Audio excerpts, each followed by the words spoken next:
जय श्री राम, जय बालाजी सरकार। नमस्कार दोस्तों, मैं सरिता शुक्ला अपनी और आपके यूट्यूब चैनल पर आप सभी का स्वागत करती हूं और बालाजी से प्रार्थना करती हूं कि आप सभी लोग सकुशल अपने घर सुरक्षित हों। दोस्तों, आज मैं आप लोगों से बात करूंगी एक टॉपिक पे। देखिए, हम जब पूजा पाठ करते हैं तो हमको कैसे पता चले कि ईश्वर की कृपा हम पर हो रही है या नहीं हो रही है। वो कौन से संकेत हैं जिनसे पता चलता है कि हाँ, ईश्वर हमारे ऊपर कृपा अपनी बनाए हुए हैं। आज मैं इसी बारे में आप लोगों को कुछ विशेष बातें बताऊंगी, इसलिए वीडियो में ज़रूर बने रहिएगा। वीडियो बहुत ही खास है, वीडियो बहुत ही विशेष है। पर उस शुरू करने से पहले सबसे पहले सभी बड़ों को सादर चरण स्पर्श, छोटों को शुभ आशीर्वाद और जो मेरी उम्र के हैं उनको प्रेम भरा नमस्कार। जैसा कि मैंने पहले ही कहा कि आज की वीडियो मैं किस टॉपिक को लेकर के बना रही हूँ। जैसे कि हम बहुत पूजा पाठ करते हैं, लेकिन हमको ये कैसे पता चले कि हाँ, हम जो पूजा पाठ कर रहे हैं वो सफल हो रहा है, ईश्वर का आशीर्वाद जो है हमारे ऊपर हो रहा है, चाहे ईश्वर का आशीर्वाद हमारे ऊपर बना हुआ है। ये किस तरह से हम पता करें, कैसे इसको जानें, आज इसी विषय पर बात करने वाली। देखिए, सनातन धर्म में पूजा पाठ का बहुत ही महत्व है, माना गया है। इसमें न केवल जीवन में सकारात्मक ऊर्जा का अनुभव होता है, बल्कि विपरीत परिस्थितियों से लड़ने की शक्ति भी मिलती है। देखिए, जब हम हर तरफ से हार जाते हैं तो बस यही एक चीज़ है जहाँ आकर के हमको शांति मिलती है। ठीक है, दुनिया मतलब चाहे हम हर तरफ से हार गए हों, लेकिन जब भगवान ईश्वर की शरण में जाते हैं, उनसे प्रार्थना करते हैं, तो ऑटोमेटिक हमारे अंदर किसी ऐसी शक्ति का संचार होता है कि हाँ, नहीं, सब कुछ ठीक हो जाएगा। एक आत्मा से ये आवाज़ आती है कि हाँ, सब कुछ ठीक हो जाएगा। तो विपरीत परिस्थितियों में लड़ने की शक्ति मिलती है। सच्चे मन से ईश्वर की आराधना और सत्कर्म करने वाले लोगों को भगवान भी जो है खुलकर के सहायता करते हैं। कहते हैं कि जब प्रभु किसी व्यक्ति से खुश होते हैं तो उस व्यक्ति को कुछ संकेत मिलने लगते हैं। ये संकेत जो होते हैं ना, बेहद शुभ होते हैं। किसी भी व्यक्ति की ज़िंदगी इन संकेतों से बदल सकती है। तो वो संकेत क्या है, आज हम इसी विषय पर बात करेंगे। देखिए, सबसे पहले हमको क्या संकेत मिलता है। सबसे पहले सपने में पूजा की ध्वनि सुनाई देना। जैसे कि हमारे जो विद्वान हैं, जो धार्मिक विद्वानों के मुताबिक जो कहा गया है, वही चीज़ें मैं आप लोगों को बता रही हूँ। मैं कोई नई चीज़ नहीं बता रही हूँ, ठीक है।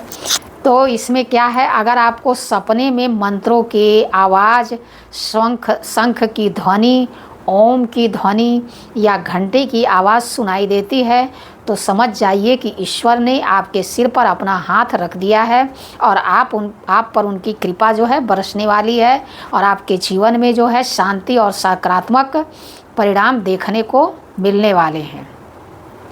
पहली चीज़ तो ये है।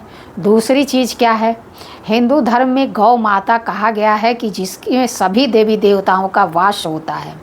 कहते हैं कि अगर गौ माता रोज़ाना आपके घर के मुख्य द्वार पर आकर रोटी के लिए खड़ी हो जाती हैं तो यह ईश्वर की कृपा का संकेत माना जाता है।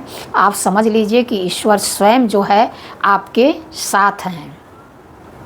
लेकिन भाई, अब जो लोग शहरों में रह रहे हैं, फ्लैट में रह रहे हैं, उनको कैसे पता चलेगा? तो उनको भी मैं अभी बताऊंगी कि उनको कैसे पता चलेगा। अगर आपके घर में चिड़िया या दूसरे पक्षी घोंसला बनाते हैं या उनके चहचहाने की आवाज़ आने लगती है तो यह शुभ संकेत समझा जाता है कि मतलब माँ लक्ष्मी की कृपा आप पर बरसने वाली है। और सबसे बड़ी बात, जो सबसे बड़ा संकेत बताया गया है कि मतलब हर कोई इस संकेत को अब बताता है, लेकिन यह आपको बताने के बाद मैं अपने कुछ निज अनुभव के संकेत भी बताऊंगी। पहले यह संकेत आपको बता दूं। प्रतिदिन ब्रह्म मुहूर्त में नींद का खुल जाना। तमाम वीडियो लोग डालते हैं, तमाम लोग बताते हैं। तो देखिए, इसका सही टाइम क्या है।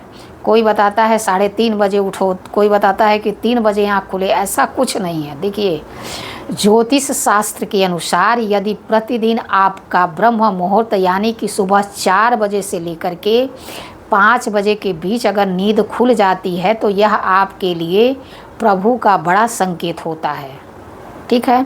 माना जाता है कि इसी बेला में सभी देवी देवता धरती पर विचरण करने के लिए आते हैं। इस समय नींद खुल जाने का अर्थ होता है कि जल्द ही आपके जीवन में सकारात्मक बदलाव होने वाला है। ठीक है, इस चीज़ को आपने मतलब 4 से लेकर के 5 के बीच में, न कि 3:30 न तो 3, मतलब एकदम आधी रात को ही नहीं उठ जाना है। जो 4 से लेकर के 5 का टाइम होता है यही ब्रह्म मुहूर्त होता है। और इसी में आपको कोई भी अगर ऐसी पूजा पाठ जो आपको सिद्ध करनी है तो आप इस मुहूर्त में उठ करके पूजा करके उन चीज़ों को सिद्ध कर सकते हैं।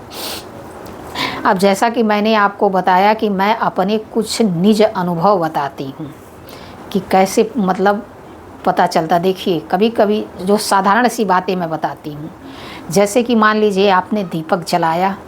दीपक हम रोज़ जलाते हैं, लेकिन किसी किसी दिन क्या होता है कि हमको देखते हैं ना कि वो दीपक की लौ एकदम सीधे बहुत तेज़ चल रही है। ठीक है, तो इसका मतलब है कि मतलब भगवान आपकी पूजा से प्रसन्न हैं और उनकी कृपा आपको प्राप्त होने वाली है।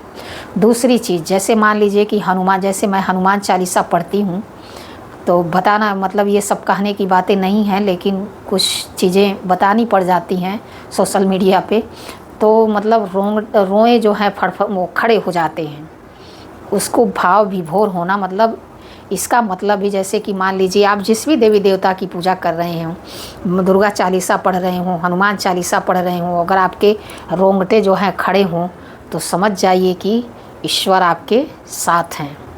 जैसे मान लीजिए आप भगवान से दीनहीन होकर के प्रार्थना कर रहे हैं कि हे प्रभु मेरे इस दुख को दूर करिए, हे दीनानाथ मुझ पर दया करिए, और आपके आँखों में अचानक अपने आप आंसू आ जाएं, तो ये समझ जाइए कि आपके ऊपर ईश्वर की विशेष कृपा है। यह मैं मतलब कुछ निज अनुभव बता रही हूँ आप लोगों को। सही में मतलब ऑटोमेटिक ये चीज़ें हो जाती हैं। वही पूजा जब हम करते रहते हैं तो कभी कभी हमारा भी कोई ज़रूरी नहीं है कि रोज़ हो, किसी दिन हमारा भी मन विचलित होता है, तो उस दिन हमको कुछ महसूस नहीं होता है। लेकिन जिस दिन भी हम मन से तन से मतलब उनकी पूजा करने बैठें और ऐसी चीज़ें ऐसी घटनाएं हमारे साथ हों तो समझ जाइए कि ईश्वर की कृपा आप पर है। लेकिन उसके लिए आपको ईश्वर से जुड़ना पड़ेगा सबसे पहले। बिना जुड़े उनकी कृपा आपको प्राप्त नहीं होगी। और एक दिन में कोई ईश्वर से नहीं जुड़ सकता, उसको जुड़ने में धीरे धीरे टाइम लगता है। जब हम शुरू में जुड़ना शुरू कर देते हैं तो पहले तो हमारा मन ही नहीं लगता है। पहले तो हमको अपने मन को एकाग्र करना पड़ता है। जब मन एकाग्र हो जाता है, जब हमारा मन उस पूजा पाठ में लगने लगता है तो समझ जाइए कि ईश्वर की कृपा आप पर होने लगी है। और फिर आगे धीरे धीरे अब ऑटोमेटिक उनकी कृपाएं बढ़ती जाएंगी और आप ऑटोमेटिक आप उस चीज़ में घुसते चले जाएंगे। आपकी इच्छा हो या ना हो, उसके बाद वो कोई मैटर नहीं करता, क्योंकि जब एक बार उनकी कृपा हो गई तो फिर आपको उसमें अंदर घुसना ही घुसना है। आप उससे बच नहीं सकते हैं। मेरे साथ कुछ ऐसी घटना हो बीच में मतलब वो हुई थी। कम से कम मैं आपको बता दूं कि मैं 16 साल की रही होंगी। कुछ ऐसी घटना मेरे साथ घटी थी कि उस टाइम मैंने सोचा था कि मैं तो पूजा के नाम से तो मैं कोसों दूर भागती थी। आपको हकीकत मैं बता दूं कि मतलब मुझे एकदम जैसे अंदर से खींच हो गई कि मुझे पूजा नहीं करनी, क्या फ़ायदा पूजा पाठ करने से, कि जब इतना पूजा पाठ करने का कोई वो ही नहीं है तो फिर मतलब क्या है करने का। लेकिन वही मैं हूँ कि मतलब कब भगवान ने मुझे यहाँ तक पहुँचा दिया, इतना बदल दिया, मुझे खुद इसका अनुभव नहीं हुआ। तो इसलिए जब उनकी कृपा होती है तो बाकी सारी जो रेखाएं होती हैं वो अपने आप मिट जाती हैं और हम उनकी शरण में अपने आप पहुँच जाते हैं। ठीक है, तो बाकी वीडियो में अगर कोई गलती हो गई हो तो क्षमा करिएगा। ऐसी जानकारी के लिए हमसे जुड़िए, हमारे चैनल को लाइक सब्सक्राइब शेयर करिए। जय श्री राम, जय बालाजी सरकार।